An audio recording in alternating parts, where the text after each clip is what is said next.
Yo, what's going on YouTube, and welcome back to another Destiny video. It's Friday, Xur is somewhere in the galaxy, and once again I'm here to tell you guys where you can find him, what he's got for sale, and tell you whether or not those items are worth repurchasing. So let's get started.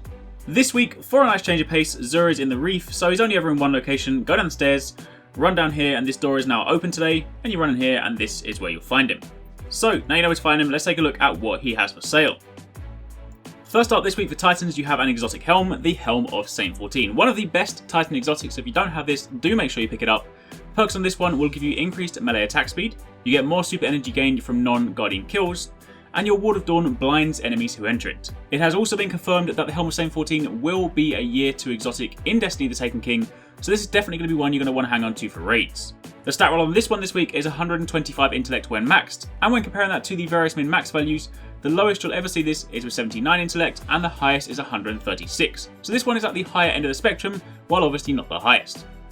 Then moving over to Hunters, Khepri Sting. Gain invisibility after crouching in place for a short time, melee attacking an enemy from behind while invisible delivers 4 times damage. This does also have the hidden perk from when this exotic was originally designed, so when you also stab someone while invisible, you'll also inflict a burning condition onto them, kind of like Thorn, just not quite as potent. You also get increased reload speed with your primary weapons, and you also have reduced melee cooldown each time you pick up an Orb of Light. However, the stat roll on this one this week is 91 strength when maxed, which is actually pretty low. The lowest you'll ever see this is with 86 strength, and the highest is 120. So if you already have this, then you probably don't need to worry about touching this. If you don't have this, it's probably still worth picking up, because again, the invisibility side of things could be useful in the new raid, especially given that this is an exotic that can be used by any of the subclasses. It's not tied to anything in particular, so you could still use it with the Night Stalker. Then moving on, you have Obsidian Mind. Now the perks on this one will give you increased grenade throw distance, you get increased super energy gain from killing minions of the darkness, and your Nova Bomb kills reduce the cooldown of your next Nova Bomb. The stat roll on this one is 60 intellect and 55 strength when maxed. And comparing that to the min-max values, the lowest you'll ever see this is with 42 strength and intellect, and the highest is 77 in both.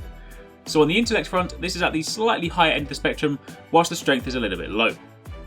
Then moving over to your weapons, Patience and Time. This is the arc damage sniper rifle that has 2 main perks. Third Eye allows your radar to remain active whilst aiming down sights, and obviously Patience and Time gives you active camouflage while aiming down sights. In other words, you go invisible. Now if you want to see this in action, I do have a video for this on the channel, so you can check that one out. But this is a pretty good sniper rifle, it's definitely one worth having. It doesn't have the highest impact, but it's still something worth hanging on to. We haven't had the confirmation yet whether or not this will actually be going into year 2, but for the time being, if you don't have it, it's still worth picking up, because next week, when update 2.0 drops, simply by having this in your inventory, it'll unlock it in the exotic blueprints.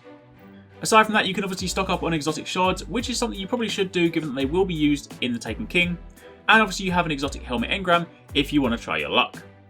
As for your curios this week, you have auto rifle telemetry, sniper rifle telemetry, and rocket launch telemetry. You then also have a plasma drive and an emerald coil, and your heavy ammo synth.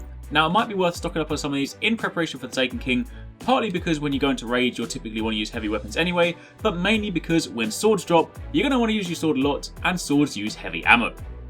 Also on the agenda, you can also grab Motes of Light for 2 strange coins, but you are now going to want to start saving up your strange coins. Xur will be selling new exotics in the Taken King, and you're going to want to buy those ones, so make sure you do your weekly heroics to grab all the coins you can, because on top of the exotics, he's also got a new item he's going to sell. We don't know how much it costs yet, but I imagine it's going to go for strange coins. And with that being said, that is it for this week. That is your stock, that's where to find Xur, and those are the various stat values. Hopefully you guys found this helpful. Drop a like if you did, it really does help me out, and it also helps other people see this video. And let me know in the comments down below if you guys picked up anything this week, and also what are you most hyped for in the Taken King. Thanks again for watching, take it easy, catch you next time, peace out.